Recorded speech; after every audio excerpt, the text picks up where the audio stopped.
for today's doubleheader between your NMMI Broncos and the visiting Amarillo College Badgers. We would like to take this time to recognize the 22 cadets who are participating in their final home games as members of the Bronco baseball team. At this time, we direct your attention to home plate. Presenting these players with their sophomore plaques will be head coach Chris Cook, along with Bronco assistant coaches Scott Barnum, John Tuttle, and Gavi Perez. And now we will begin today's ceremony, starting with number 2, right-handed pitcher Paul Ruiz Mesa. From El Paso, Texas, Paul attended Eastlake High School in El Paso. He is being escorted to home plate by his father, Jose Paul Ruiz Avita. He will finish his NMMI career in the top 25 all-time for wins and games pitched.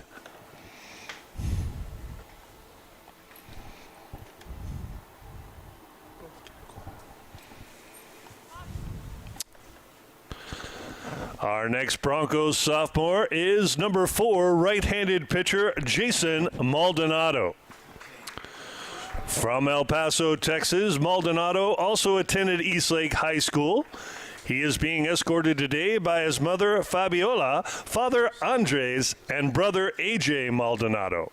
He plans to study physical therapy after graduating from NMMI next week.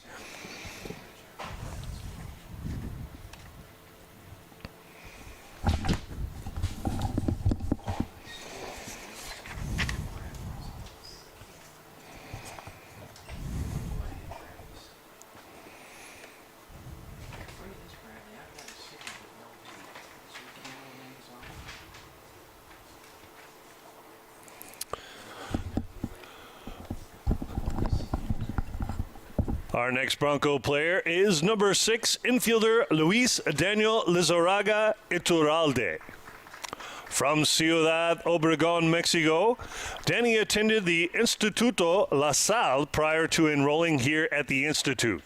An all-star game participant this fall semester, he will be graduating this spring as a member of the Phi Theta Kappa Honor Society.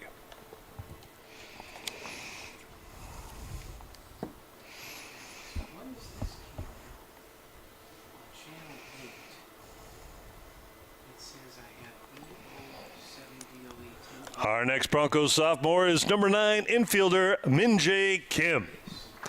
From Ansa Jeongi, South Korea, MJ attended Doge High School prior to enrolling here at NMMI. He will graduate next week and is currently undecided as to where he will continue his athletic and academic career.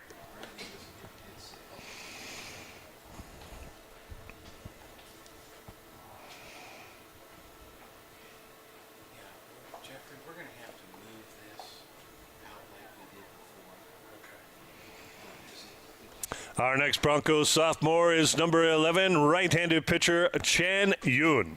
From Yongin, Jeongi, South Korea, Chan came to New Mexico Military Institute after completing his home country's 18-month military service requirement. He will graduate next week and is planning to major in geography at the next level.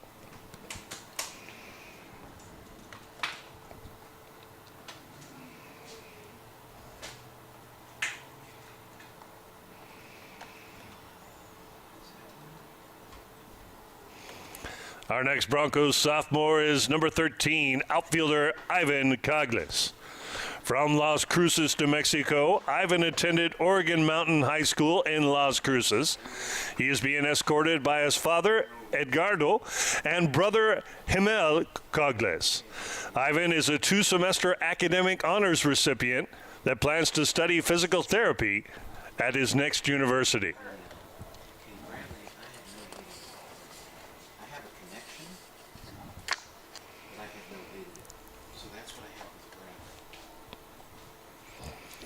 Our next Broncos sophomore is number 14, right-handed pitcher Luis Patron. From Guaymas, Sonora, Mexico, Patron played his high school baseball right here at NMMI. He is being escorted to home plate by his mother, Judith Valenzuela, and father, Luis Gregorio Patron. An excellent student, Luis has earned academic honors in 2 semesters and plans to study civil engineering at his next university.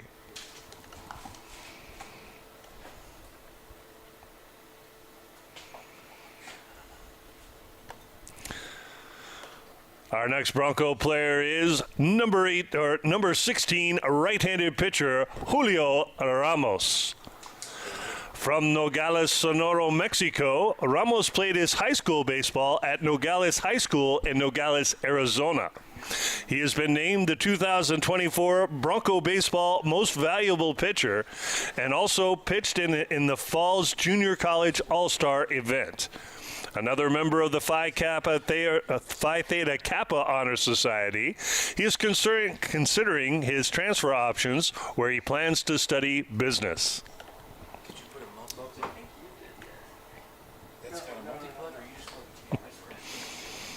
Our next Bronco player is number 18, outfielder Seth Henry. A Roswell native, Seth attended Goddard High School. He is being escorted by his father, Ed, and his stepmother, Vanessa. Seth will graduate this spring as the NMMI valedictorian and is planning to attend Texas Tech University where he will major in physical therapy.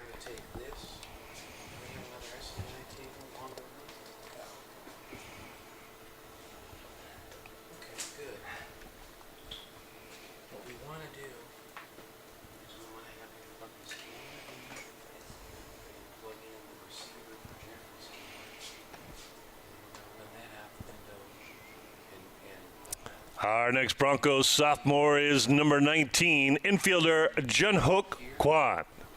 From Seoul, South Korea, Kwan attended Seoul Convention High School. He was named to the WJCAC All-Conference team as a freshman and earned a spot on the Fall Junior College All-Star team. Kwan will graduate next week and has signed a letter of intent to play baseball at the University of Nevada, Reno.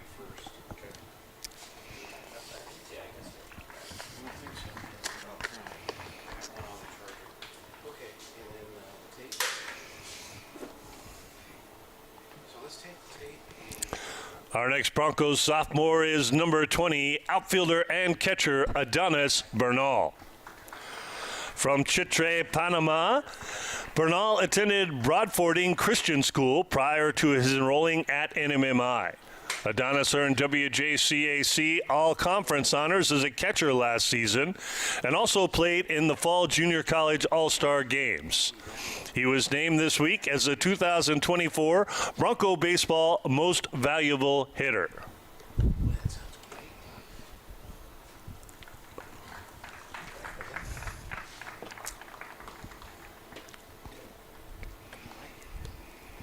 Our next Broncos sophomore is number 23, outfielder Frank Garcia. From Santo Domingo, Dominican Republic, Frank went to high school at Colegio Metas. A wonderful teammate with a tremendous work ethic, Frank will graduate next week and plans to study business at the next level.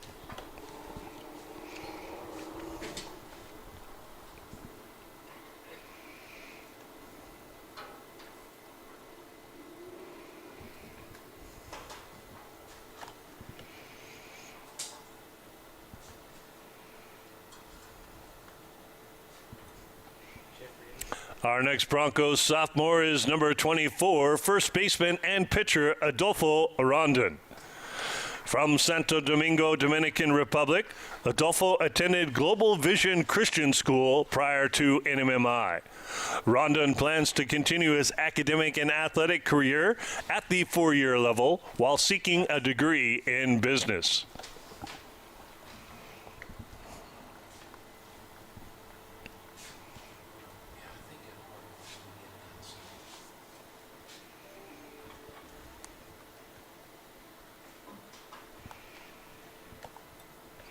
And our next Bronco player is number 28, catcher Andres Esquivel. From Guatemala City, Guatemala, Andres is being escorted by his mother, Marlies Roldan, and his father, Carlos Esquivel. A valuable member of the Bronco baseball team over the past 2 years, Andres is planning to study mechanical engineering at his next university.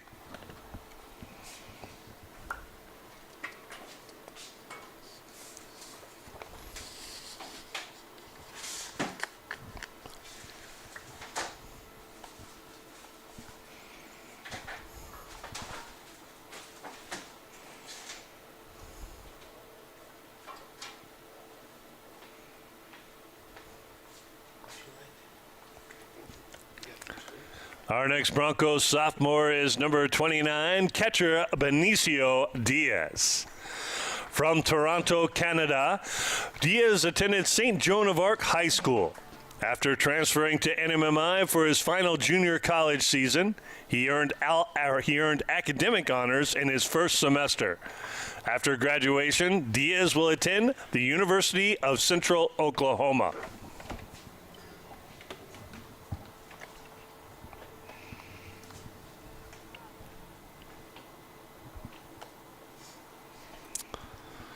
Our next Broncos sophomore is number 31, right-handed pitcher Yuki Shigeyasu.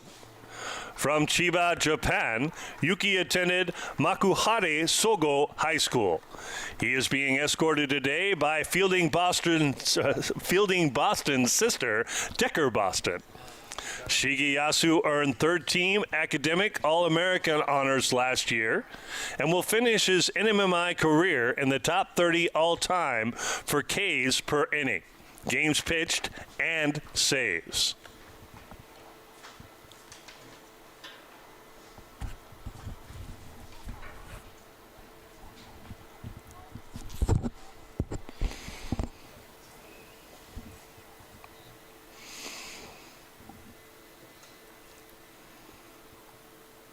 Our next Broncos sophomore is number 36, right-handed pitcher Dong Woon Yuk. From Hwaseong, South Korea, Yuk graduated from Yatop High School. He will finish his NMMI career in the top 25 all-time for games pitched. He also earned academic honors this past fall semester and plans to study kinesiology at his next university.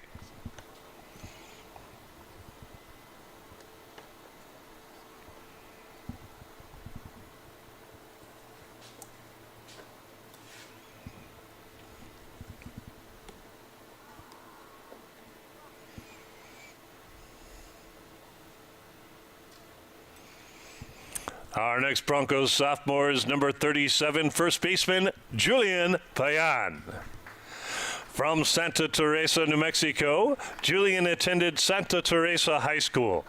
He is being escorted by his mother, Amanda Payan, father Michael Hernandez, and brother Austin. After a red shirt season, Julian has worked his way into an important role in the Bronco lineup this spring. He is currently considering his transfer options for the next level.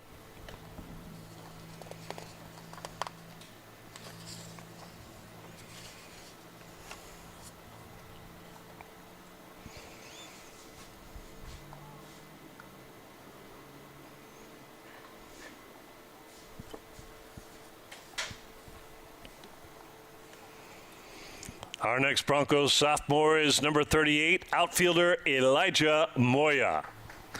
From Canutillo, Texas, Moya graduated from Canutillo High School. He is being escorted today by his mother, Gina, father, Jay, and sister, Jocelyn. A future film studies major, Moya has earned academic honors in 2 of his first 3 semesters at NMMI. An important piece of this team over the past 2 seasons, Moya is currently considering his transfer options for his academic and athletic career.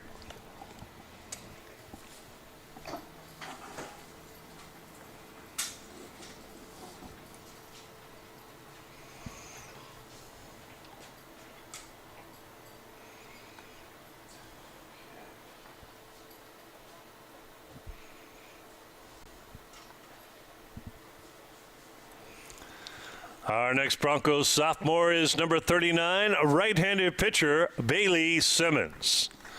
From Fayetteville, North Carolina, Simmons attended Pine Forest High School. For 2 years, Simmons has worked to balance the hectic requirements of both college baseball and ROTC programs here at NMMI. He will graduate next week and is undecided as to where he will continue his education.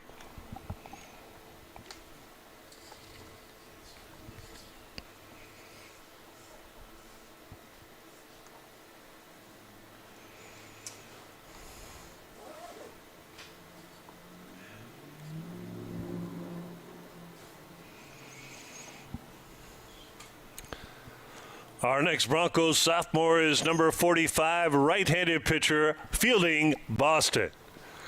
A Roswell native, Fielding attended Goddard High School and is being escorted by his father, Will Boston. Another tremendous student, Boston was named a second-team academic All-American last year and is also a member of the Phi Theta Kappa Honor Society. He earned academic honors in each of his semesters at NMMI and will be transferring to Texas Tech to study engineering.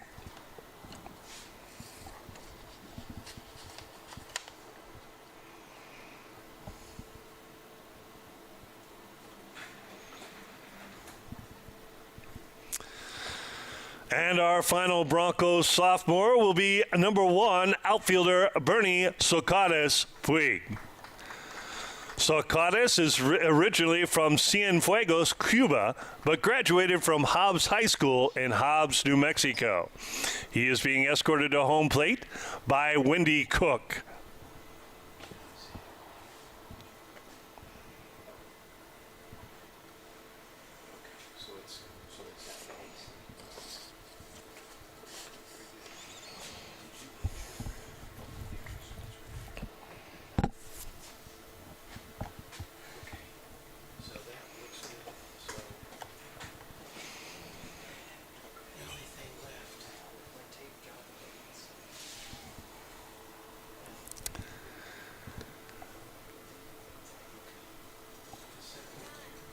Ladies and gentlemen, please join me in recognizing one last time the departing Bronco baseball class of 2024. And now you guys have to squeeze together for a group shot somehow, some way, if possible.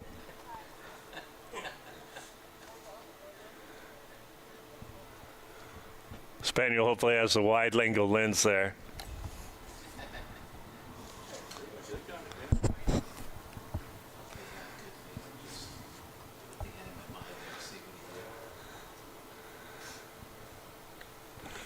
That actually looks pretty darn good.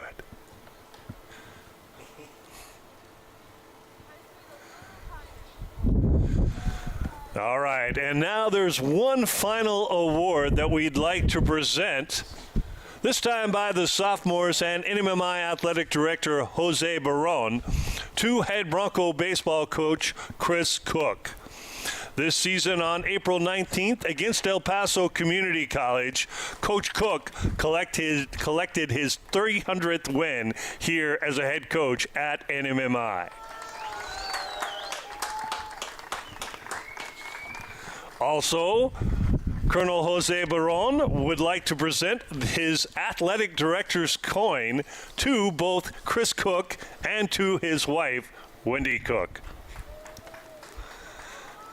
Congratulations to you both. Great job. That's funny.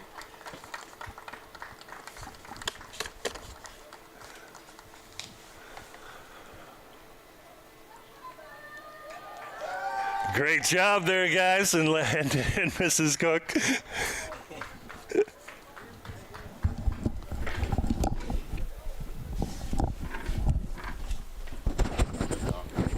I do. I know.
record. Second pitch to Benavides, sharp single in the 6 hole for a leadoff hard ground ball single for the Badgers. Alvarez, current ERA is 5.29.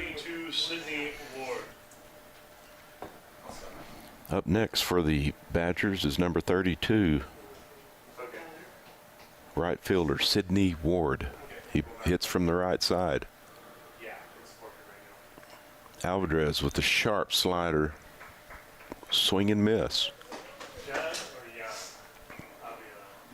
Ovier throws is a lefty. Gets his sign and the pitch. Another slider, fly ball to left field. Bernie Sakaris tries to make the catch to no avail. It was a long run for Sakaris in left field, running towards the left field line and in.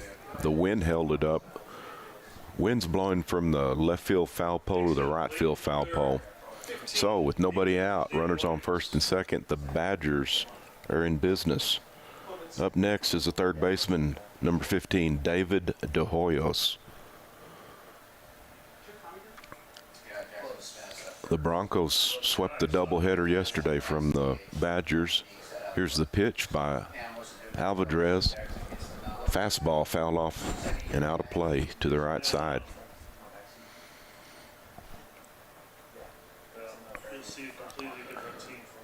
I'll set the infield and the outfield positions after this pitch. And the pitch by Alvarez, sharp slider, fielded by the second baseman MJ Kim. He bobbled on the ground ball, had no play at second, and had to take the out at first. So with runners on second and third, the Badgers have coming up the DH, number 17, Grant Watkins. He hits from the left side.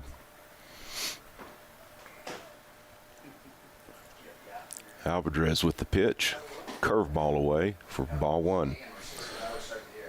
So in the outfield for the Broncos, left fielder Bernie Sakaris, center fielder Adonis Bernal, right fielder Junho Sun. In the infield at third, Daniel Lizarraga. At shortstop, Jun Yuk Kwan. Second baseman MJ Kim. First baseman Julian Payan. And the catcher Seojun Oh. Make the World Series, a long one, and So Watkins fouled that second pitch off. Now we walked into Weatherford with a fairly good record and kind of got spanked a little bit. That slider was pulled foul down the first base line. Watkins down in the count, 1-2. One out. Runners on second and third for the Badgers. Threatening here in the top of the first. he's signed in Texas State, but he's not even a top 5. Alvarez looks at second, picks to third to keep the runner close. Probably didn't like his development. I don't know. It's crazy. But yeah, he was already his first team on college. Well, we're a new program, so we don't have that tradition yet. Curveball way outside. Good job by O to keep that in front of him. Right? You're like the first one, right? Amarillo College has some big kids. I saw the game yesterday. The first game number 1. This is game 3 of the 4-game set. Exactly, yeah, it was a head scratcher. Alvarez with the pitch. Fastball fouled away to the left side. Evens the count at 2 balls and 2 strikes.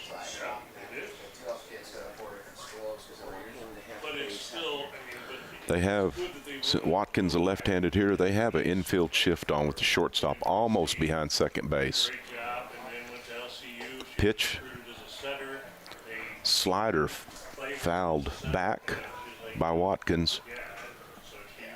Count remains at 2-2.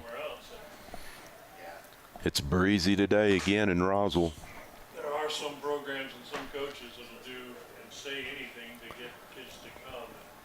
Broncos are in sole possession of third place in their conference behind first place NMJC and Midland College.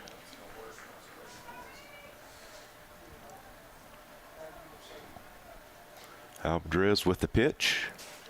Slider away and fouled out of play again by Watkins. He's fouled off some good pitches to remain alive.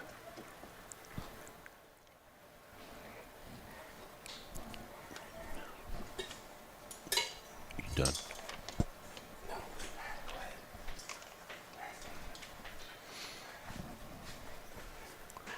And the pitch by Alvarez. Watkins lays a soft fly ball to right field, right center that plates both runs for a two RBI, one out single, giving the Badgers a 2-0 lead in the top in their half of the first. Still one out. Brings up the second baseman, number 9, Peyton Bush. Number 9, Peyton Bush.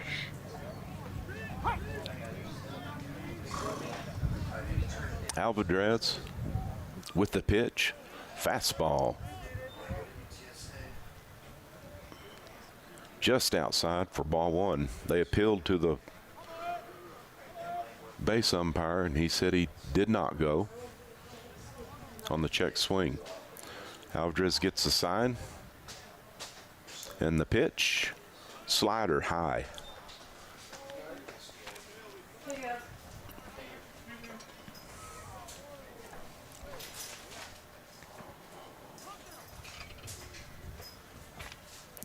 Alvarez takes his sign and the pitch to Bush for ball 3. Ovier is just a bit high with everything right now. He's working quick. He's pitch, ball 4, way off the plate for the one-out walk to Bush. Next up for the Badgers is the center fielder, Gerardo Prado. And next up for Amarillo College, number 11, Gerardo Prado. He wears number 11 for the Badgers. They have runners at first and second, one out. Broncos looking for a inning-ending double play.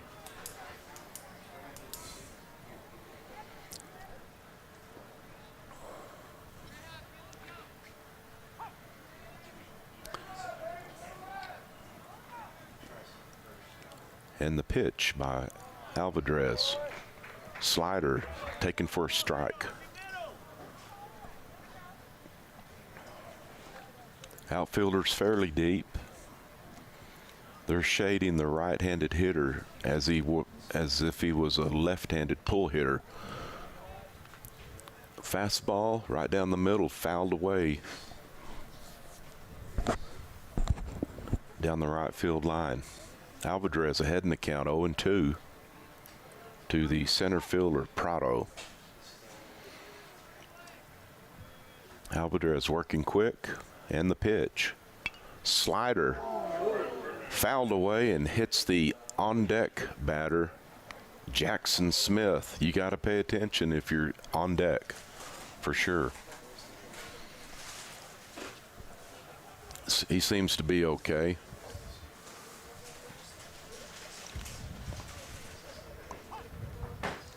Count remains at 0-2. Alvarez with the pitch. Slider caught the inside corner for a called strike 3 for the second out of the inning for the Broncos.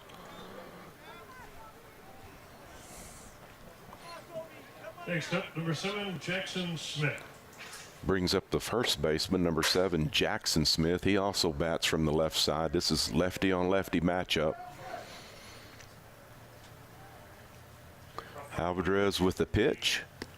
Fastball stays up for ball 1. Alvarez trying to minimize the damage right now for the Broncos and keep it a 2-0 game. Working quickly. Slider on the outside corner. Nice pitch. Evens up the count at 1-1.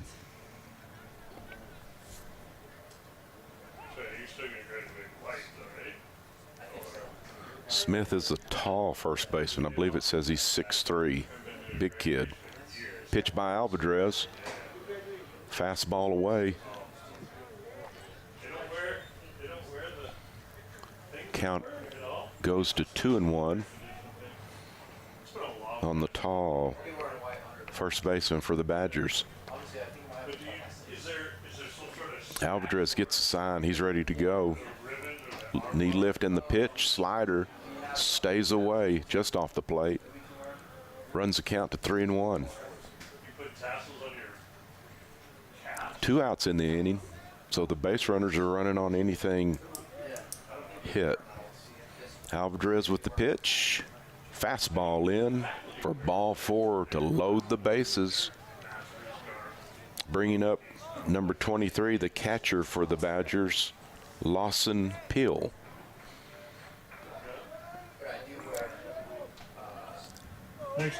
Badgers coming in with a conference record as of yesterday, 12-18. They're in 7th place behind El Paso Community College. They have a 25-24 overall record. Alvarez with the pitch. Nice slider for called strike 1. Lawson Peel batting from the right side. Alvarez with the pitch. Another slider. Stays on the outside corner to go up in the count, 0-2. Really nice pitch. He got that pitch down in the zone. He's looking for a strikeout right here. And the pitch from Alvarez. Fastball into the Badgers. Got to pay attention because that ball was one hopper into the dugout. People were jumping out of the way like there was a hornet's nest in there.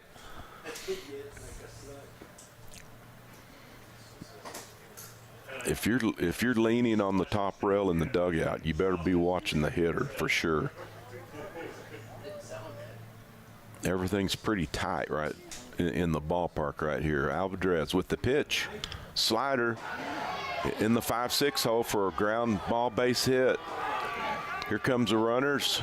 2 runners will score on the 2-out single by Lawson Peel. Unless you pull the hamstring, get up and go into the dugout. Giving the Amarillo Badgers a 4-0 lead.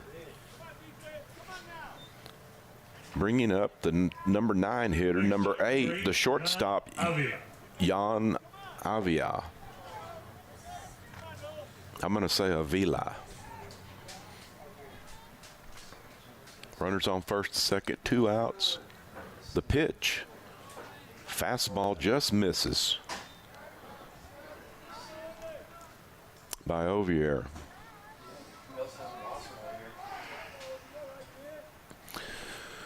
He's had a long inning. He's thrown 31 pitches. Slider ends up on the inside corner by the lefty to even the count at 1-1. There are 2 outs. Infielders straight away for the most part. Pitch by Alvarez. Slider stays out, bringing the count to 2-1. So the Broncos, if they get out of this inning with no further damage, have some work to do.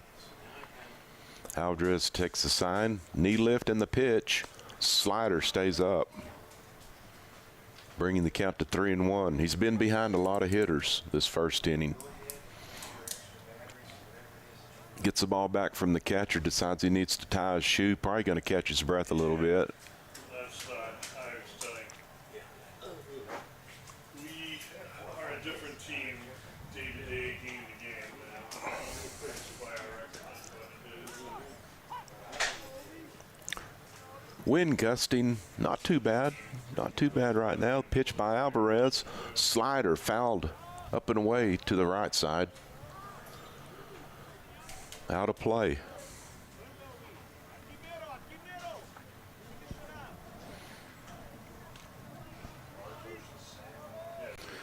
Coming up will be Alvarez's 36th pitch of the inning. He gets his sign, knee lift, and the pitch. Slider swinging through the pitch was Avila, and for the third out of the inning. So,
defensively for the Badgers, No, it's up to you. I mean, if you'd rather do it.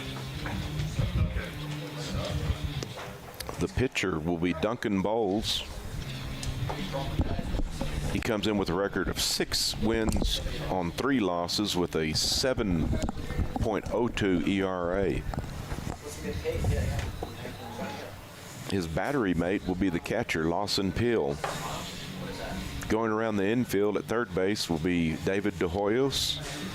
Shortstop, Jan Avila. Second baseman, Peyton Bush. First baseman, Jackson Smith. Left to right in the outfield will be left fielder Christopher Benavides, Gerardo Prado, and First in up center for in the number right 9, fielder number 1, Sidney Ward. Bernie Socadas. Coming up, leading off for the Broncos, bottom of the first will be left fielder Bernie Socaras. He hits from the left side. I believe he's a switch hitter. Bowles, a tall, lanky kid. Starts Socaras off with a fastball away. Bowles with the second pitch, fastball on the outside corner to even the count 1-1. The Broncos started today in third place in the conference with a 17-13 conference record. Pitch by Bowles. Looked like a changeup away. Bowles takes the sign and the pitch. Fastball in the dirt. Runs the count to 3-1 on Bernie Socaras. Walk right now would be kind of exactly. Socaras hitting at a 378 clip for the Broncos. Next pitch by Bowles. Drilled sharply past the first base coach. Down the right field line for strike 2. Full count, and that's exactly what you're looking for, trying to get back into this one, down 4-0 after giving up a 4 spot there. My name's Jeff Gunn, going to step in, and a base hit with 2 strikes for the New Mexico Military Institute. That's kind of not exactly what happened with the Amarillo College in the first inning. It was. That's a good start for the Broncos for sure. With Junho Sun coming up. Next at the plate, number 10. He's playing right field, Son. wearing number 10. Well, NMMI took 2 yesterday, both by 10-run scores. Won the first one 12-1, or excuse me, 11-1, and then the second one 10-2. Both of those shortened by the run rule. So 6 innings for one game and 7 for the next. Of course, those games are scheduled to go 7 and 9 innings, as will these games today. Game 3 slated for 3, unless it happens to go extra, and Game 4, which will happen in about 30 minutes after the conclusion of this one, scheduled to go 9 innings. Important games for both teams because Amarillo College, with 6 games left, including these 2, is in the thick of things, sitting in 5th place. They're about 3 games in back after losing 2 yesterday.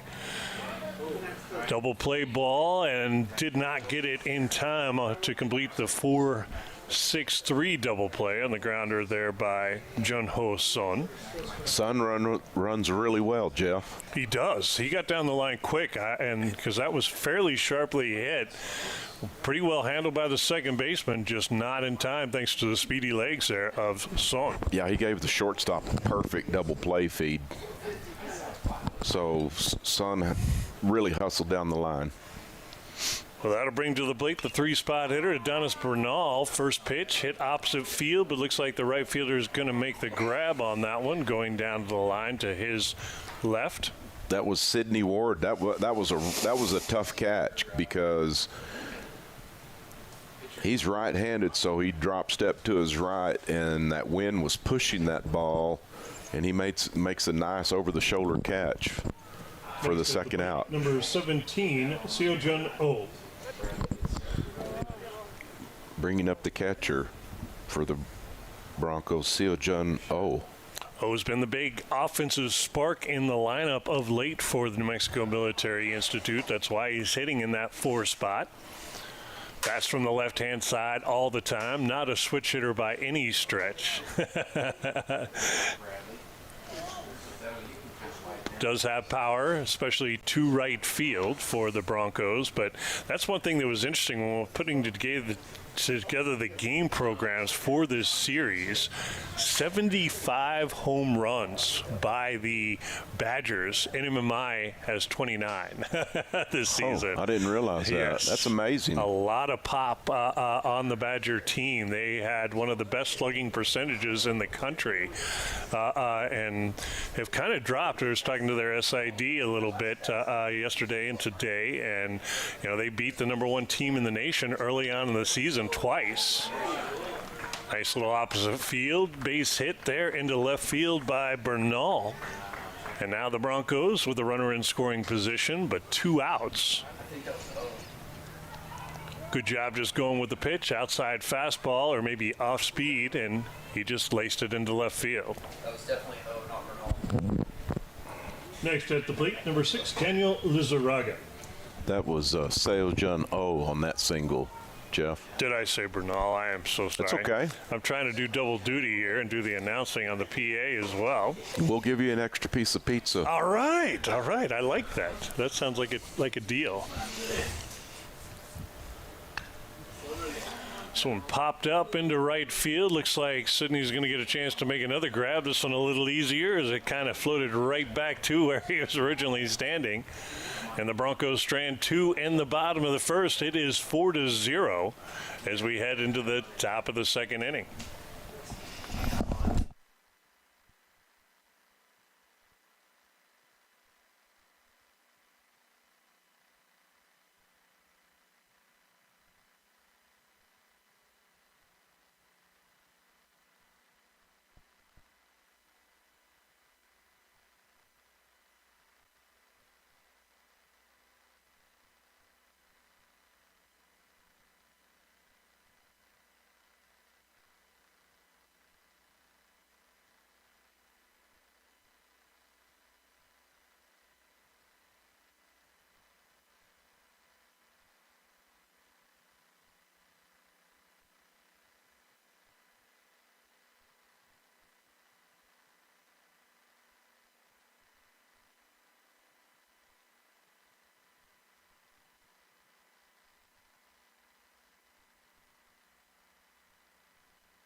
And we're back at Nimi Ballpark here in Roswell, New Mexico. Broncos could not score in their half of the first, and the score remains 4 for the Badgers and nothing for the Broncos right now. Top of the order due up here in the top of the fifth for the Badgers, and number 3, Christopher Benavides. For the Badgers, up for the second time is the left fielder Christopher Benavides. First pitch in there for a strike by Alvidrez, and this game a little bit of a flipped script from game 1. In game 1, the Badgers had bases loaded, nobody down, and did not get a run in, and then the Broncos came back with a 3 spot in the bottom half of the first. So this time they managed to get it.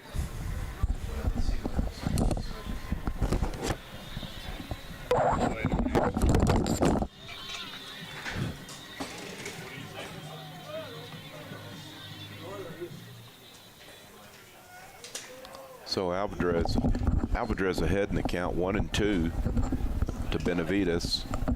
Alvidrez, I'm saying that wrong. I'll get it right.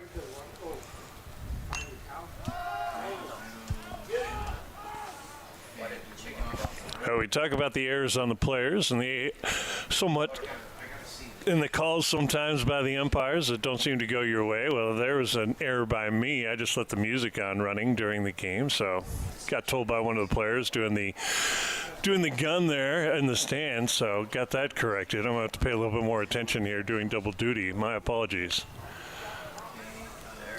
That one lifted into right field and Sohn there to make the catch for the Broncos. So 1 down here. The first batter is retired as Benavides goes down on the fly out to right field. The right fielder son, Jeff, is playing really deep, and he needed all that. That ball was stung. Number 32, Sidney Ward. So up again for the Badgers, right fielder Sidney Ward. He's a big kid. Give me 1 minute here, and I'll start trying to feeding some stats here for Amarillo College. Ward hits from the right side.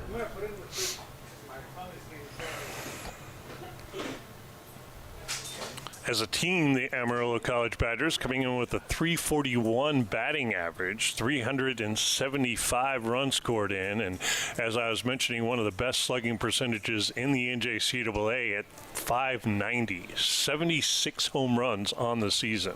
Yeah, that's an amazing stat.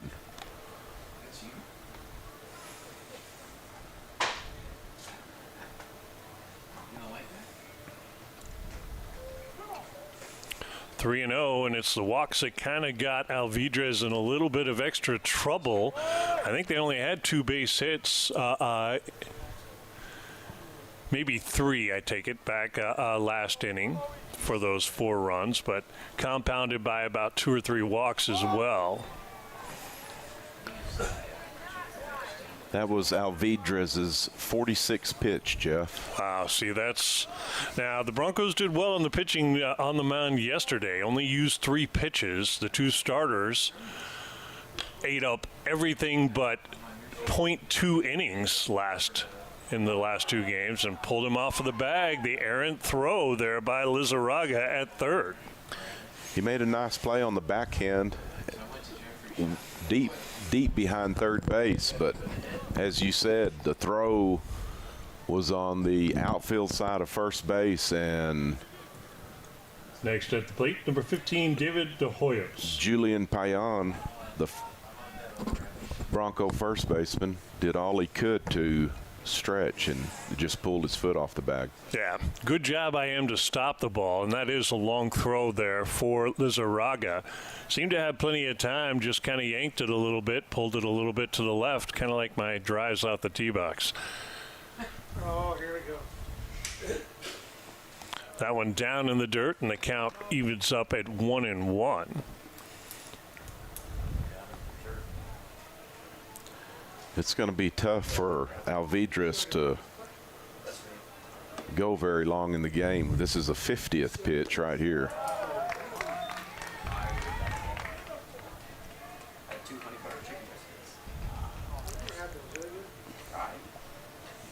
I know the Badgers are looking to get into the Bronco bullpen for sure. Most definitely. That's usually the case. 4-game series in conference, 7-9 and 7-9, usually over the course of 2 days, 2 doubleheaders. And usually by day 2, pitching becomes a premium, especially in Game 4. Pitch by committee in Game 4 is kind of the key. And a great pitch on the outside corner, got the call and the strikeout. 2 down now with 1 sitting atop first base for the Badgers. Really good fastball by Alvidrez. Caught the outside corner and froze. That brings to the plate number 17, Grant Watkins. David De Hoyos. Watkins is 1 for 1 on the day. Yeah, had that nice little single with 2 strikes. I believe it was a 2-2 count, and didn't get the pitch he wanted, but managed it. It was something on the inside, but he managed to lift it over second base for the base hit. Just good power. Not extremely well hit, but got the base hit and got a pair of rebies for it. Good slider by Alvidrez just then. He goes ahead in the count, 0-2 on the hitter. Watkins on the season hitting .342, and he is the home run leader for the Badgers with 17. Next closest would be Benavidez, their leadoff guy, with 14. That is a bunch of home runs. It is, especially in junior college baseball. I mean, you think about it, they play about 56 games a year, so a little less than 1/3 of a regular season MLB schedule. And the strikeouts, so 2 big strikeouts there by Alvidrez. Maybe he's starting to come along. You mentioned earlier in the broadcast he was kind of throwing a little bit wide, a little bit up in the zone, and it seems like he's maybe starting to narrow that down, get the control back. Last 2 strikeouts were good fastballs on the outer part of the plate to each hitter. For the Badgers in the inning, they get no runs on no hits, 1 error by the Broncos, and 1 Badger left on base.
And we're back with the Broncos coming up in the bottom of their half of the second inning. First up for NMMI, the designated hitter number 7, Ryan. It's going to be the designated hitter number 7, Ryan Hahn.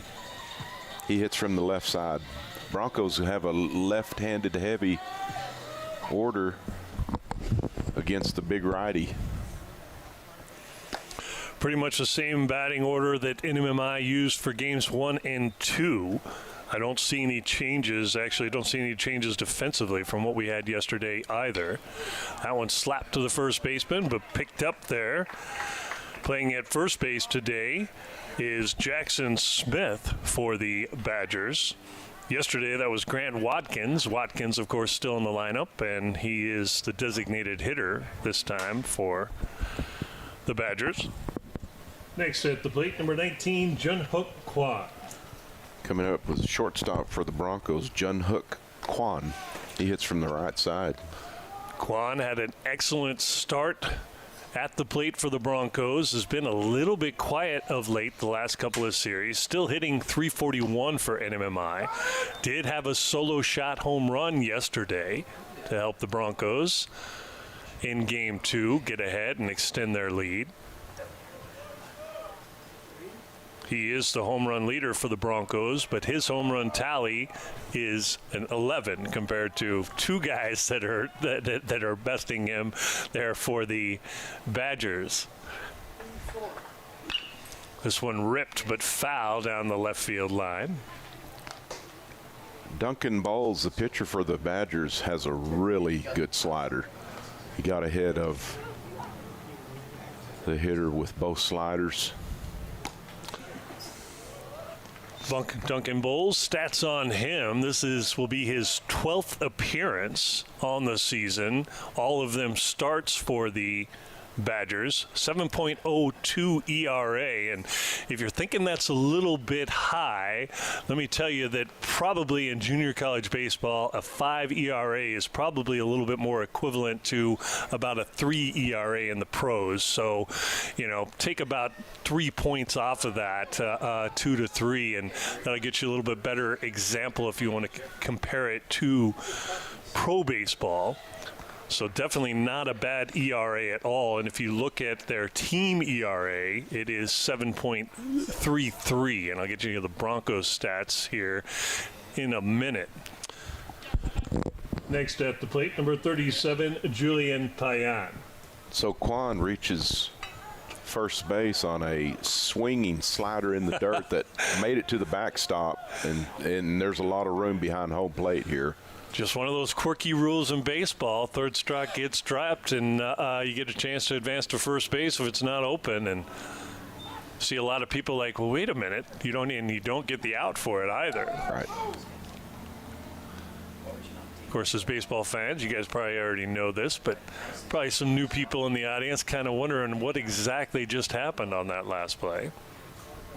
Another curveball on the out. That looked pretty good, but evens the count at 1-1. Just missed. Payan thought about going after it, pulled the bat back just at the last moment, and the umpire did not decide to go for the strike call. 1 on, 1 out here in the bottom of the second inning, and a 1-2 count on Payan.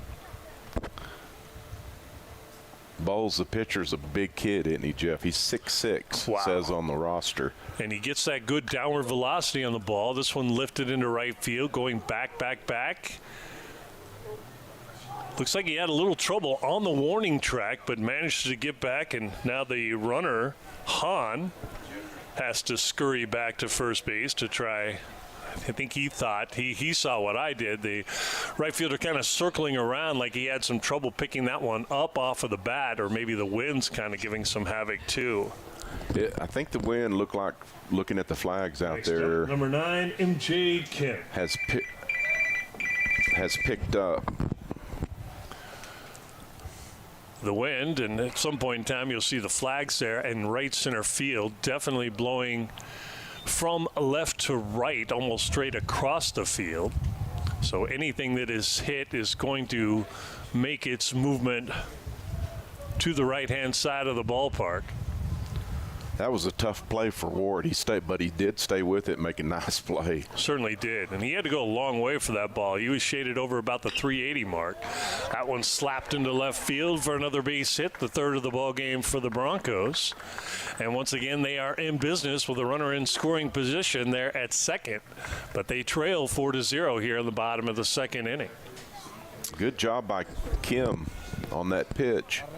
Deposits it in between the third and baseman and shortstop for the next up for NMMI, 2-out single. Sakaras. Sakaras coming up for the second time for the Broncos. He's going to have a 2-out hit to score at least one run here. Sakaras with the best batting average on the team for the Broncos this season, hitting .378 for NMMI. 3 home runs, 2 doubles. 10 doubles and 2 triples for NMMI. He singled his first time up also. This one into right field.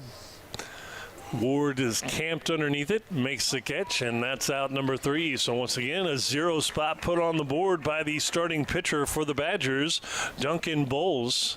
looking pretty sharp here in the beginning of this ball game as the Badgers go into the dugout, come out to get ready to hit with a 4-run lead as we head into the top of the third.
And we're back. Lee Johnson here with Jeff Gunn. First up for the Badgers will be For the Badgers, for the Broncos in the last inning, they had no runs on one hit, no errors, and two men left on base. First pitch there from Alvidrez outside on the fastball for ball one. This one fouled off back over the dugout of the Amarillo College Badgers. Alvidrez up to 58 pitches, Jeff. So he needs to have this be a quick inning pitch wise, if possible. Certainly does. Yeah, this game, as we mentioned, scheduled to go 7 innings, and anything you can do to try and keep your bullpen as well rested as possible is definitely going to be helpful. You want him to go as long as possible. That one fouled back as well, and the count 2-2.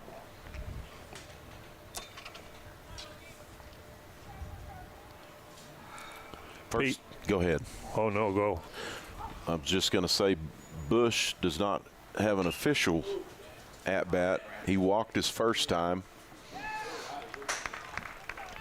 Good coverage there by Alvidrez. The ball singled there hit to Peyton, the first baseman, and he knew he was too far away from the bag. Nice little flip and good coverage again there by Alvidrez to get the first batter. Alvidrez is an athletic pitcher for sure. Next at the plate, number 11, Gerardo Prado. Next up is a center fielder, Geraldo Prado for the Badgers, hits from the right side. He struck out his first time up. Prado on the season, .379 batting average there for the Badgers. Listed as an outfielder, playing in center field today, as Lee mentioned. First pitch of ball, second one, a little bit of an off speed there, right over the heart of the plate and called strike.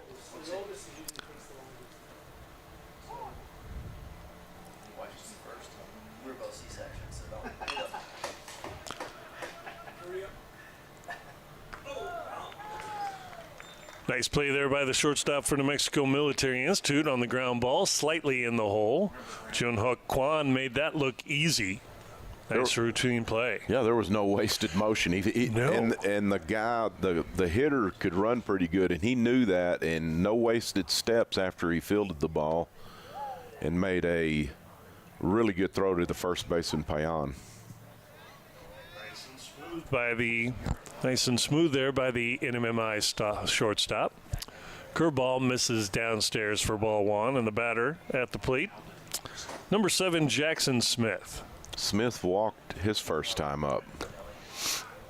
And as we mentioned earlier, those walks were kind of problematic there for the Broncos, giving up that 4 spot. A couple of timely hits there, too, by the Badgers to give them those 4 runs plated at the start of the ball game. That's where the score stands now, because after that, 3 straight zeros posted on the board, 2 on the Broncos side, 1 last inning by Alvidrez. Did a good job setting them down in order. I don't think he'll be able to find that. Alvidrez is a quick worker, I'll say that much. He gets the sign, and he's ready to go into his windup. 3-1 the count here. 2 down, though. Yeah, the odds of you That one fouled back, and the count evens up. I think that quick working by the pitcher helps his defense too, because they know they got to be on their toes and ready, because he's fixing to go to the plate. I know as a player, I always much preferred it if I had a pitcher that was working quickly. He just helps with the concentration, keeps you in the ball game.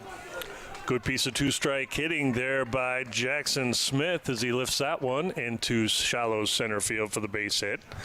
Ball on the outside part of the plate, just stuck the bat out at it. Had enough on it to get it through the infield for the base hit. Yeah, he didn't try to do too much with that, like you said. Next up, number 23, Lawson Peel. And that may have been something that their coach talked to them a little bit about out after yesterday. Right now, 6 hits already in the ball game for the Badgers, and the Bronco pitching staff yesterday held the Badgers to about 8 hits total over the 2 games. So, and I think they may have been swinging a little too hard, and especially on 2-strike pitches. Now they're maybe just trying to put the ball in play, and it's paying off. Peel has one of those 6 hits already. Peel in the catcher's spot on the defensive side for the Badgers.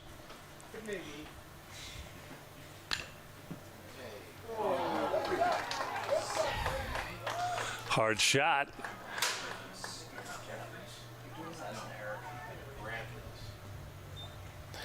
Peel, I'm going to say that ball ate the shortstop up. He tried to make a good play, but that was hit really hard. I'd like to see the exit velo on that. I would too. That one is going to officially go down as an error. And we were just talking about the smooth play there of Jung-Huk Kwon on the last one, but didn't get it on that one. And this one lifted, and it's going back. It's going to be over the Richland Auto Group scoreboard. And a 3-run shot. There's that power and the slugging percentage we were talking about for the Badgers. And Yan Avila with the home run, and that makes it a 7-0 ball game now. That's really good production from your 9-hole guy. That is. You're exactly right. Back to the Broncos gonna have a lot of work to make up 7 runs, but they can do it. They have a really good hitting offense.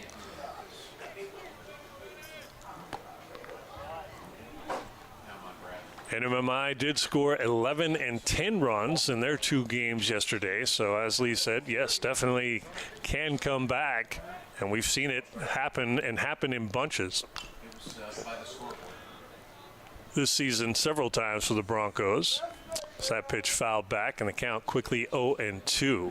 Benavides is 1 for 2 on the day, Jeff. He singled his first time up and has grounded out. That one, a little squibber down the right field side. Stays alive, just fights that inside fastball off. Benavides, the best batting average on the team for the Badgers at .417. 13 doubles, 3 triples, and as mentioned, I think beforehand, 14 home runs. Also the leader in run production, as you would expect from the top slot hitter. Has 51 runs scored on the season thus far in 30 or 43 games. So that's quality power from your leadoff guy. it is indeed. Slugging percentage of .808. Oh, wow. Yeah, Oh, wow. Exactly. Kid's got some pop. Alvidrez gets him to go down on strikes, so he is 0 for 3, but the rest of the Badgers team is picking him up. They've got a 7-0 lead as we head into the bottom of the third inning. The Broncos need to put some runs on the board. They do. For the Badgers in the inning, they score 3 runs on 2 hits, 1 Bronco error, and no runners left on base. We'll be right back.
And we're back. Lee Johnson with Jeff Gunn with the Broncos coming up in their half of the third inning, down 7-0. First up for NMMI, the 2-spot hitter, number 10, Chun Ho Son. Broncos need to get some base runners on right here and try to score some runs. Well, you know, we've had our chances. We've had runners on second base both times, just have not been able to get them in. And both times we've had runners at second with 2 outs. So a little bit more difficult. We've had the leadoff guy get on in the first, and I believe in the second inning as well. Just could not do anything after that. 3 hits in the ball game for the Broncos in those first 2 innings. Jun Ho is 0 for 1. He reached on a fielder's choice his first at-bat. Son on the season, .343 batting average. 3 home runs, 8 doubles, and 4 triples for the Broncos. .530 on the slugging percentage. Now that's a good slugging percentage. It is. But it's not .831. Like, yeah, .808 like it was for Christopher Benavidez, no doubt. That is just absolutely insane. Kid's having a great season. This one in the gap, but hit up in the air, and the right fielder Ward, an active day. I think that's like his 5th putout already of the ball game. I believe so. He's probably enjoying that right now. I think so. You know, it's nice whenever the ball comes to you like that. Keeps you active and in the ball game. Benavidez has thrown 37 pitches with 1 out in the Number 20, Adonis Bernal. bottom of the third. Pretty economical on his pitch count right now. No doubt, and that's exactly what you want. They went through a lot of pitchers yesterday. I believe it was 5 in game 2 and 4 in game 1, but they didn't, of course, that scattered a lot of innings too. A lot of those kids will be able to come back and pitch again today if needed. Ground ball there, ground out. 5-3 for out number 2, so quickly 2 outs, and that efficiency from Bowles continues. Next up, number 7, Seo-Jun Oh. Seo-Jun Oh is 1 for 1 on the day. He singled his first time up. That one, a little chop at a first base. Nice short hop grab there by the first baseman. That's Jackson Smith. And a quick 3-out inning. He probably, threw 5-6 pitches there? Maybe not even that. Six pitches. He had very economical inning. And for the Broncos on the inning, they have no runs on no hits, no errors, and no one left on base. And we'll be right back.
And we're back at Nimme Ballpark here in Roswell, New Mexico. New pitcher for the Broncos will be number 7, Ryan Han. Broncos have a new pitcher starting the top of the fourth. Ryan Han. So you called it. Lots of pitches there by Oviera Alvidrez, and now Coach Cook wants to make a change. His team down 7-0. Doesn't want to fall any more behind if at all possible. Ryan Han on the season with a 6 ERA. 7. This will be his 8th appearance. 9 total innings, so don't expect him to go extremely long here. Usually kind of that short reliever for the Broncos. He shoots from the hip, doesn't he? His upper body, really, for a submarine guy, stays pretty much upright. A lot of them bend over at the waist and really come down low, but he's releasing it from his right hip to the plate. First up for the Badgers, number 32, Sidney Ward. Ward has been active in right field, as you said earlier.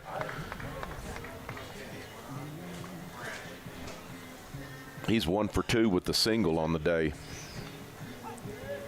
On the season, .391 batting average, and the second best slugging percentage on the team at .669. I don't know how to turn it off.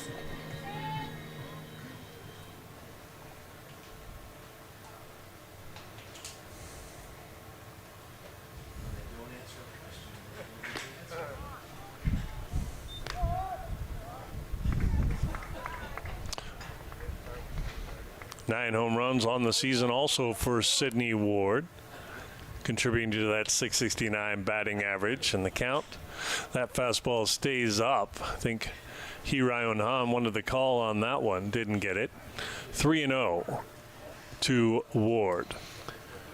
He needs to try to come back on him, and Broncos need to have a quick inning for sure. Inside, and ball 4 straight balls to Ward. He'll take the pass, the free pass to first base. Brings to the plate number 15, David De Hoyos.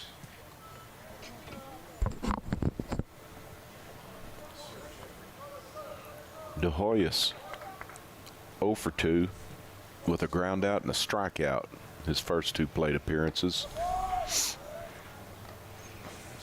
De Hoyos, another excellent batting average, .399 on the season.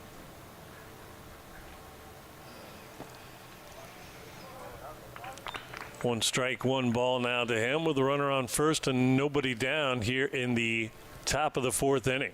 7-0 lead already for the Badgers. Try and extend that. That one hit well into the gap. This is going to be trouble. And, almost made a play on it there by Bernal. Got a glove on it, but that'll go down as a double. They try to get Ward, who was a little late getting to third, as he had to wait to make sure that the ball wasn't going to be caught. I was going to say Ward runs really well, but the Broncos made that a closer play than I think it should have, maybe, at third. Great job by the center fielder for NMMI just to track that ball. He had to go a long ways for that thing, for sure. Brings to the plate number 17, Grant Watkins. Watkins on the day is 1 for 2 with the single, and he has a strikeout swinging.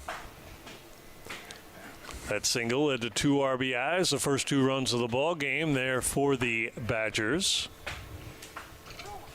Wasn't a super hard shot, just lifted over the second baseman, but did the job.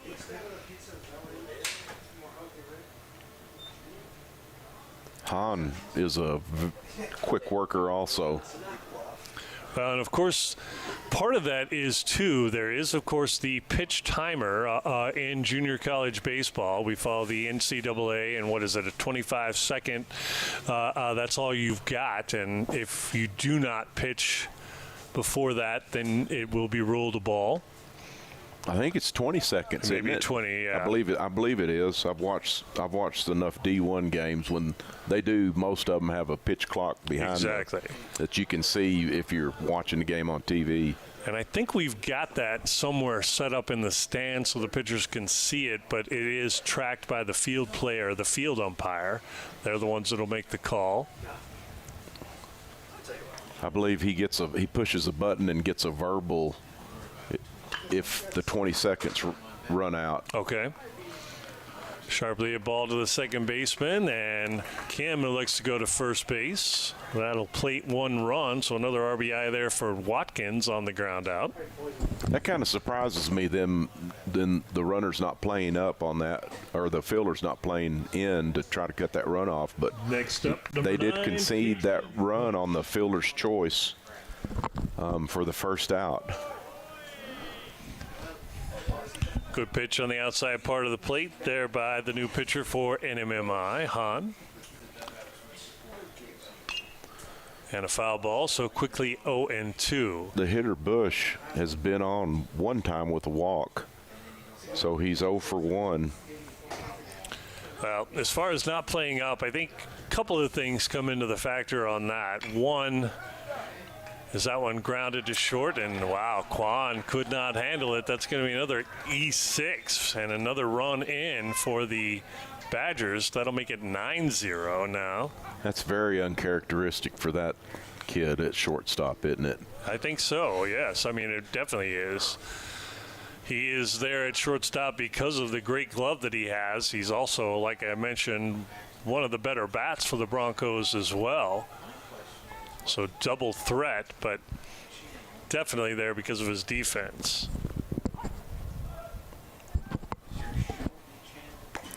So one down and a runner at first base, and at the plate will be number 11, Gerardo Prado, the center fielder for the Badgers. He's 0 for 2 on the day with the strikeout. Outside pitch again. Prado, 379 batting average on the season. They're all almost hitting 400, it seems like. They are. I mean, the guys in the top of this lineup really and truly are. I mean, they're hitting 341 as a team, if that tells you anything. NMMI's batting average as a team, probably comparable, but not that high, 331. So definitely one of the better offensive teams in the country are the Amarillo Badgers. The difference, of course, yesterday was the pitching staff of the Broncos just did a great job. Got ahead in the counts, sat them down when they needed to, didn't allow them to string a lot of base hits together, and didn't have, I mean, they had a few walks here and there, but they weren't compounded with base hits. Hopefully Hahn can get a ground ball right here. You called it. Oh, but it's muffed there on the shortstop, or on the short hop by MJ Kim.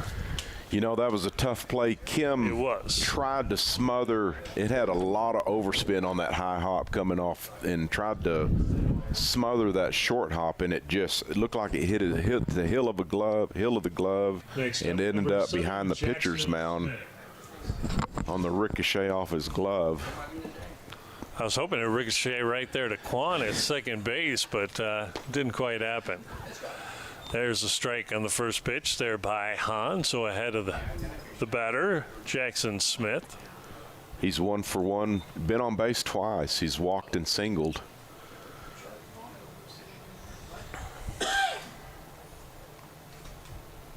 Smith on the season, 250 batting average. Only 20 plate appearances, though, for the Badgers. And look at this. He's going to lace one over the jumping Lizarraga at third base. One run comes in. The coach waving around another, and a second run will score on the double down the left field line by Jackson Smith. So what a difference a day makes. The Badgers got bested by the run rule twice yesterday. Now 11-0 up on the Broncos. They're hitting the ball where it's pitched for sure.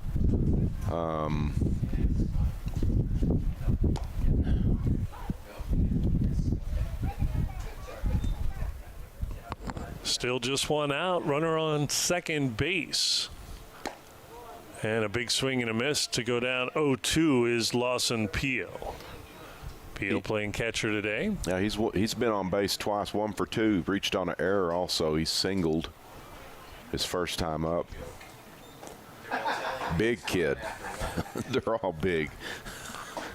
Peel on the season, a redshirt freshman, just 14 plate appearances prior to the game today. Was hitting 176. That batting average will go up, at least as of right now. Maybe even more so. Nope, that one's going to be an atom ball right at the center fielder Bernal, who makes the grab for out number 2. He stung that pitch also. He did. They are barreling up some balls right now. So that out really helps the Broncos. They're down 11-0. They're going to have a lot of work to do their next few at-bats. It's going to have to come pretty quick. The rule is 10 run difference after 5 innings and 8 after 7. So NMI and their next 6 outs are going to, this one could be trouble as well. Jan didn't see it well off of the bat. That's going to be a fair ball, and it's going to be an easy triple there for Lawson Peel, and another run. Make it 12-0 for the Badgers now with the triple down the left field line. Do you think he lost that ball, Jeff? The wind is blowing hard to his glove side, to his left hand, and he drop-stepped upwind. At the plate, number 2, And Christopher Benavides. and the wind made that ball drift probably 30 feet at least. Oh, no doubt about it. That wind blew it hard, and I think he was hoping it was going to blow foul. I think he saw it initially off of the bat and then lost it and then never could pick it up again, just couldn't do it, and the ball hit about 2 feet inside of the fair line there, down right field. Big swing and a miss on that one, and quickly down 0-2 is Jan Avila. There's a lot of wind noise. Can we adjust that? Take that back. This is Benavides at the plate, and he's going to get a single and an RBI.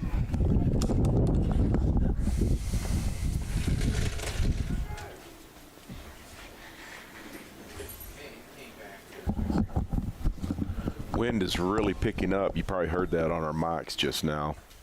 Next at the plate, number 32, Sidney Ward. Sidney Ward back up for the Badgers. He's 1 for 2 on the day, singled, and he's been on base 3 times.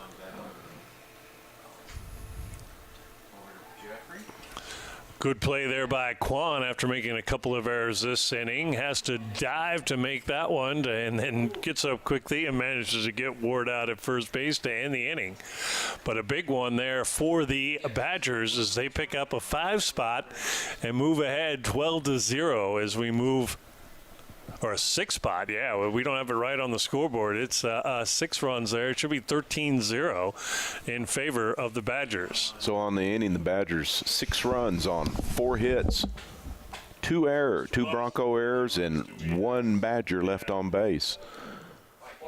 It is currently 13-0 in favor of the Amarillo College Badgers. We'll be right back.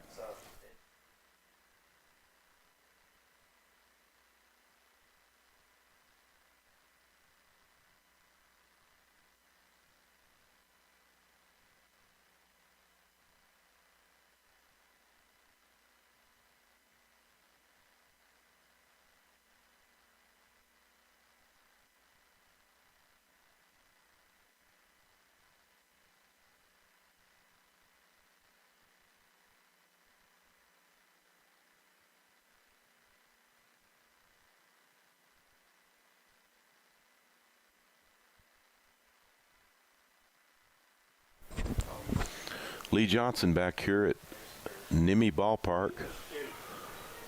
Broncos have a big deficit to make up. They're down 13-0, fixing to hit in their half of the 4th. First up, number 20, Adonis Bernal. Yeah, okay, go ahead with your 6. Yeah, everybody reset them up. This is the third baseman, Daniel Lizarraga. He's 0 for 1 in the game with a fly out.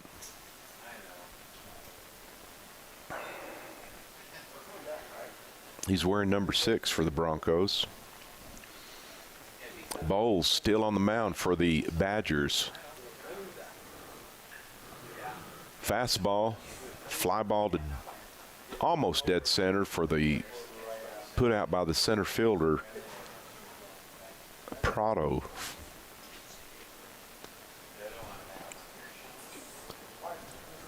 Now coming up for the Broncos will be the designated hitter, Ryan Hahn. He hits from the left side. He's 0 for 1 with a ground out. Bowles currently has 43 pitches going into the bottom half of the Bronco fourth. He's been getting his curveball over, and that's what that last pitch was to even the count up at 1-1 on Hahn. Hahn gets a inside curveball and yanks it foul in the bullpen. Goes down in the count 1-2. Bowles gets the sign with the windup and the pitch. Sharp ground ball to the third baseman, De Hoyos. Throws it to first for the 5-3 put out. And there are currently 2 outs in the inning. Bringing up the shortstop, number 19, Jun Yuk Kwan. Kwan, 0 for 1 on a drop third strike. He did reach base, so he struck out and reached base. Bowles, good curveball to go ahead, 0-2 on Kwan. Bowles has the glove. He has the glove really high on his face. He's just peeking over the glove to get his signal. Bowles, the pitcher, wants him to check. Home plate umpire won't check it first, so he finally checks, and the umpire rings him up on the check swing call, third strike, to end the Bronco fourth. So, for the Broncos in the inning, no runs, no hits, no errors, and no one left on base. At the end of 4, Amarillo College Badgers 13, New Mexico Military Broncos nothing. And we'll be right back.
And Lee Johnson back in it's going to be the top of the 5th. We have a new Bronco pitcher It's going to be number 11, Chan Yoon, the right-hander.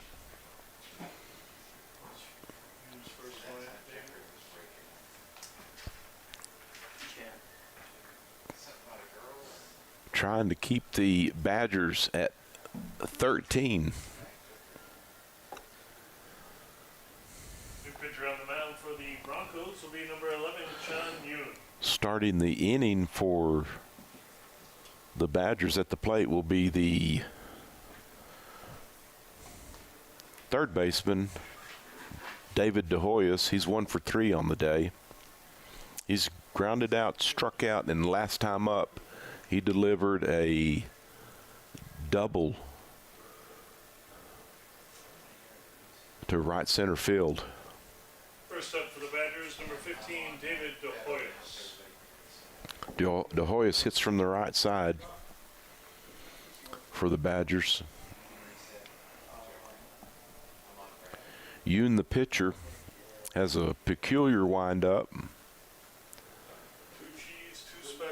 He starts his wind-up, kind of steps back, rocks back, and he's a right-handed pitcher, so his right heel, he kicks it up before the knee lift. DeHoyas has seen 2 balls from Yoon, so he's ahead in the count 2-0 as a hitter. Wind up by Yoon, and the pitch. Curveball stays in for ball 3. Hey, what was on the Nicky Rounds? Just a straight up pepperoni. See if he can come back in the count on DeHoyas. Here's the pitch by Yoon. Stays up for ball 4. DeHoyas starts the top of the 5th with a leadoff walk.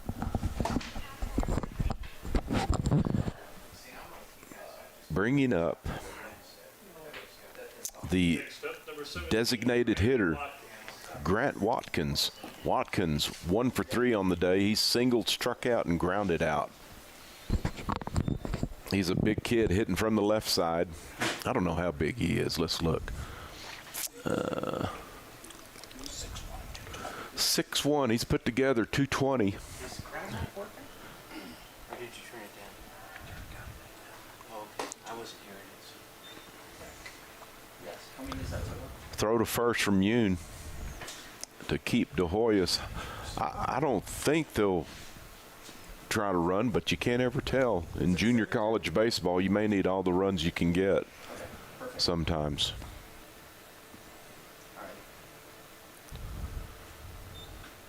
Pitch from Yoon was a ball.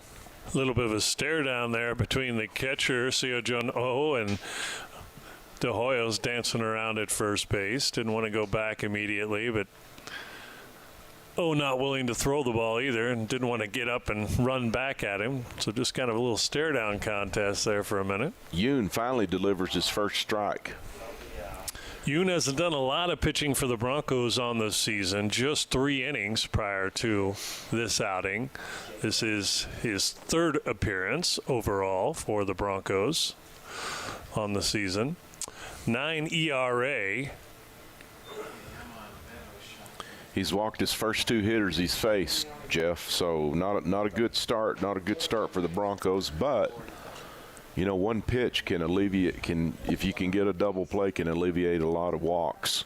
Next up, number 9, Peyton Bush. So up for the Badgers is the second baseman, Peyton Bush. He's 0 for 2 on the day, has been on base 1 time with a walk. The double plays definitely helped the Broncos out yesterday. We had 3 double plays in the first game and 2 in game 2, and both of those definitely, not only the outs that you get, but taking the extra runners off of base helped out the Broncos keep those low score tallies for the Badgers. But a completely different game today, 13-0. The Badgers in the driver's seat here as we are in the top of the 5th. Nobody down and 2 on. 3rd pitcher of the ball game for the Broncos as well. whatever the Badgers ate for dinner last night after those 2 games, they're probably going to eat for lunch in between games for sure. I would feed it to them again. No, definitely. Great call. Great call. Got to find out what the restaurant they went to and have the Broncos start going there. Got him to swing at what might have been ball 3 on that one. That's a good breaking ball by Yoon.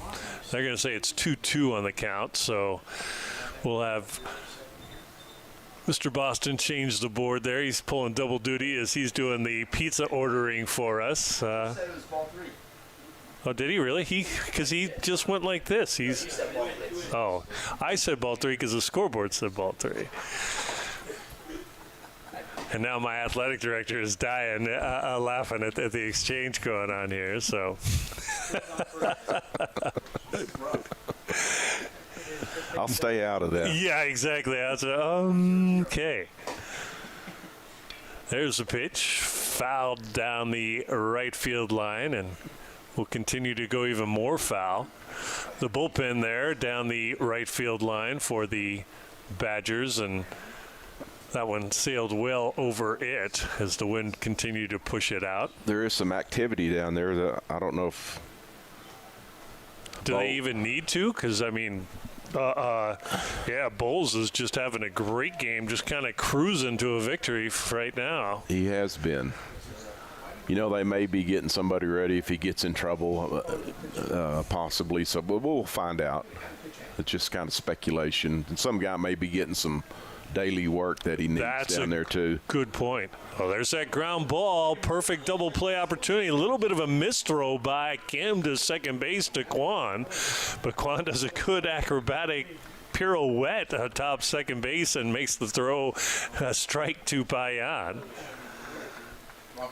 So should have been a standard 4-6-3 double play. Still was, but a little bit more exciting than normal. That was a nice I guess you call it a pirouette.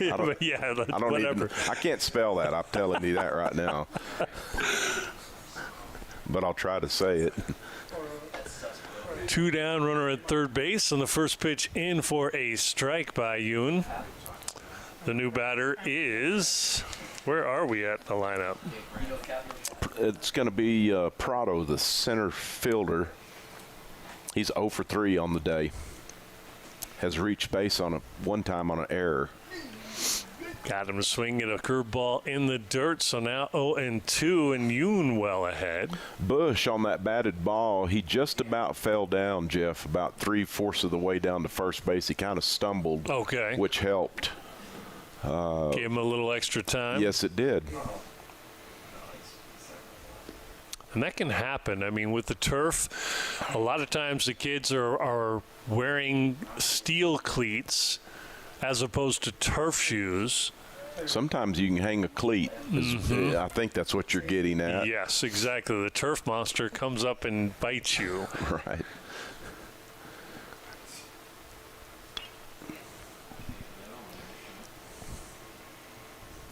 That one fouled off. Count 1-2 now. Yoon trying to prevent any more runs from coming across there for the Badgers. They've already got 13. Puts the 10-run rule in play for the Broncos. They will have to score in their half of the inning or else this one will be done. And that one gets away from O, and there's that run that comes across. Wild pitch. Allows an easy Badger run. Well, 2 walks, a ground ball. That was a double play that moves a runner to third base, and then a wild pitch. That's not exactly how you write it up as a coach to score the runs, but effective nonetheless. Inside, little chin music, and backing out of the way there is Prado. You know, regardless, if the Broncos cannot come back, the Badgers are going to have some momentum going into the second game of game 4 of the series. So they're going to be feeling pretty good about it. Great piece of 2-strike hitting there, and this one's going to actually get in the gap as Bernal was shaded well over to the right. Going to have a play at third. He is safe at third base. So the triple sliding in for Gerardo Prado. He can run. He can. He's got long legs, and he just showed them off. Little surprised he went to third on that, but definitely got in, gets the triple, and now just 90 feet away from another run. He's a tall kid, Jeff. He's 6'4", 200. They're put together as a group of kids. I call them kids. They're young men, but yeah, showing off those long legs on that 6'4" frame. Jackson Smith now at the plate, and he had an excellent single down the left field line over the head of the third baseman. His last at bat, got a couple of RBIs for it. He's been on base all 3 times. Walk, single, and a double last time up. Yoon electing to stay outside on the last couple of pitches. Got him down 0-2. 2 down, runner on third base. 14-0 now our score in favor of the visitor Badgers. Stays outside, but that one misses the mark well outside of the strike zone. Smith's one of the shorter kids playing. He's only 6'1". For the Badgers. You mentioned it. Good size to the Badgers up and down the lineup. And MMI kind of had him a little off balance yesterday. Really, like I said, only giving up 3 runs total in both games and 8 hits overall. Definitely not the case here in game 1. Good off speed, got him to strike out, so not too much damage, just 1 more run, but NMMI will have to score 5 in their half of this inning to keep this game going. For the Badgers, in their half of the inning, they have 1 run on 1 hit, no errors, and 1 man left on base. Thank you, John. Yes, sir.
So we're back at Nimmie Ballpark in Roswell, New Mexico. Lee Johnson, Jeff Gunn on the call. We have a pinch hitter for the Broncos, number 13, Ivan Coglis. Pinch hitter number 13, Ivan Coglis. I gotta stay off the mic this time. He hits from the right side for the Broncos. Duncan Bowles, the big righty for the Badgers, still on the mound, trying to finish a 5-inning complete game. He's only given up 3 hits for Amarillo College. Good curveball for strike 2. Coglis down in the count, 0-2. He's hitting from the right side. And the pitch. Good curveball. Coglis swung at the ball in the dirt. It gets away from the catcher, and on the swinging third strike, the ball was to the backstop. So Coglis Safe at first on the strikeout. That kind of sounds funny. Number 29, Benicio Diaz. Another pinch hitter for the Broncos, number 29, Benicio Diaz. He hits from the right side. The wind is really blowing. The umpire's trying to make a change on his scorecard, and it's flopping around like a duck in his hand.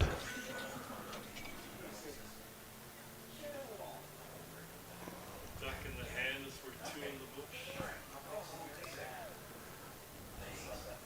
Congless at first for the Broncos, and the pitch from Bowles. Curveball stays up.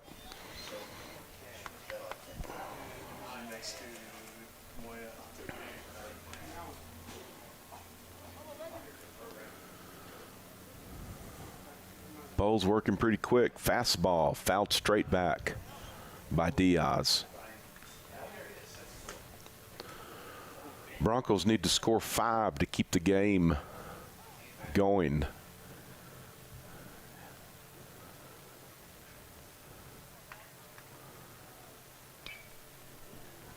Pitch by Bowles. Fastball in the outer half. Fouled. Out of play to the right side. Bowles ahead in the count, 1-2. Broncos have to play it safe on the bases. Can't do anything crazy. Needing 4 runs or 5 runs. Curveball stays up by Bowles. That evens the count at 2-2 on Benicio Diaz.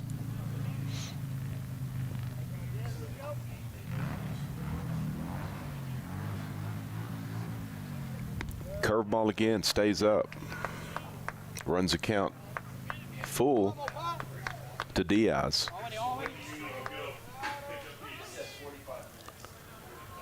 Badgers looking for a ground ball.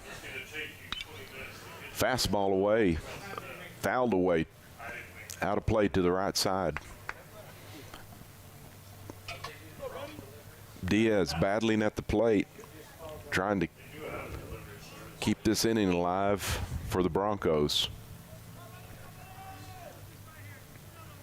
Bowles with the sign and the stretch. Here's the pitch, fastball. Drilled to right center field by Diaz. Going to be extra bases. Congless. Play at the plate. Relay throw to the catcher. And Congless will be called out on the head first slide. Coach Cook didn't agree with that call. He's going to visit with the home plate umpire. I think he didn't agree with the blocking the plate, which you're not allowed to do. So Coach Cook is talking with the home plate umpire about the catcher possibly blocking the plate. You cannot block the plate without the baseball.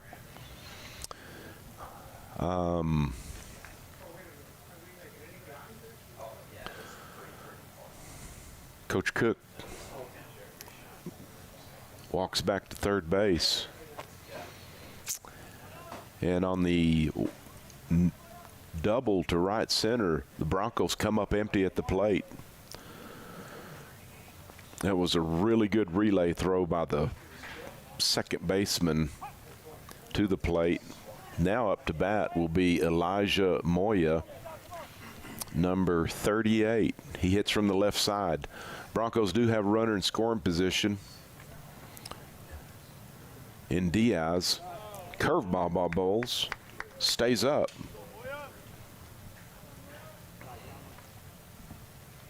I thought the Broncos had an easy run then, but that was a really good relay throw by the second baseman, Peyton Bush, for the Badgers.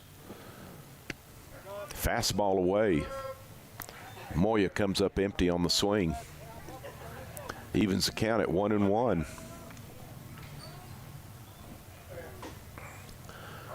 Bowles probably not too worried with the runner at second. To the plate with the pitch. Fastball just inside. Elijah Moya, the pinch hitter, wearing number 38. He's ahead. even the count out at 2 balls and 1 strike. Oh yeah, we had it for this camera. Bowles 2 looks to second and the pitch. Fastball on the outer half and up. Moya swings through the pitch for the 2nd strike. Count goes to 2-2.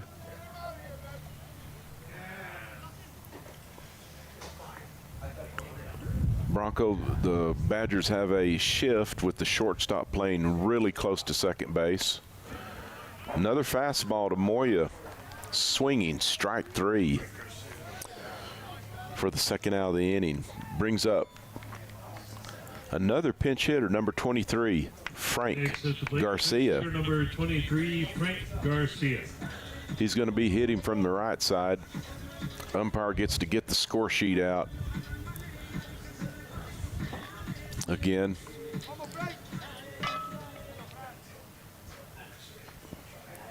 I think he lost his pen because he just put the scorecard back in his pocket. Last out, who cares, right? It's like, The wind has picked up. It was already blowing hard. It's blowing really hard. I'm not sure if that's a curveball. It could be a splitter.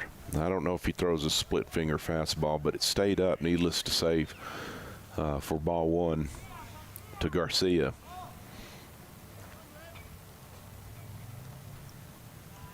Broncos still have a runner in scoring position at second base. Curveball swung through by Garcia for strike 1. when did you make that call? Bowles working fairly quick. Gets his sign. 1 look at second base. And the pitch. Fastball away.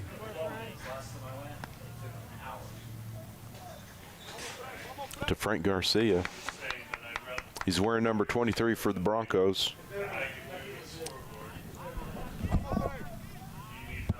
As you can see, he does hit from the right side. Bowles, the big righty. Fastball. Drilled down the left field line, out of play, into the Bronco bullpen, or past the Bronco bullpen. It looked like a storage shed. He got the bat head out in front, but hooked it foul for strike 2. 2-2 the count on Garcia. Broncos down to their last strike. Bowles with the pitch. Curveball. Fly ball. Shallow center field. Center fielder, it looked like the shortstop called it and didn't go for the ball. Center fielder dives. Ball falls in for a single. Scores the runner from second for the Bronco first run of the game. Bottom of the 5th. Pitch hitter number 18, Seth Henry. So Garcia with the stand-up double to shallow center field.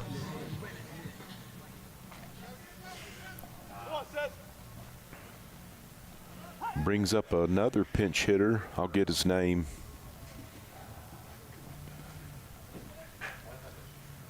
Pitch by Bowles. Strike 1. Number 18 for the Broncos will be Seth Henry, hitting from the right side. Broncos need to score 4 more to keep the game going into the 6th. Bowles comes set with the pitch. Curveball, good curveball for strike 2. Seth Henry down in the count, 0-2. Broncos down to their last strike again. Bowles looking for the strikeout. Looks at second and the pitch. Another curveball in the dirt. Catcher throws down the first for the game-ending 3rd out.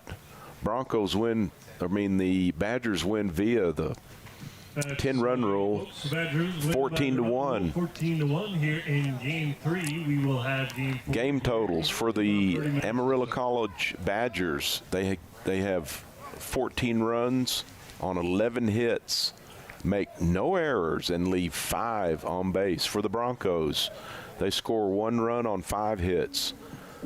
They have 4 miscues and leave 5 on base. So the Broncos, after losing 2 yesterday, come out with victory in Game 3.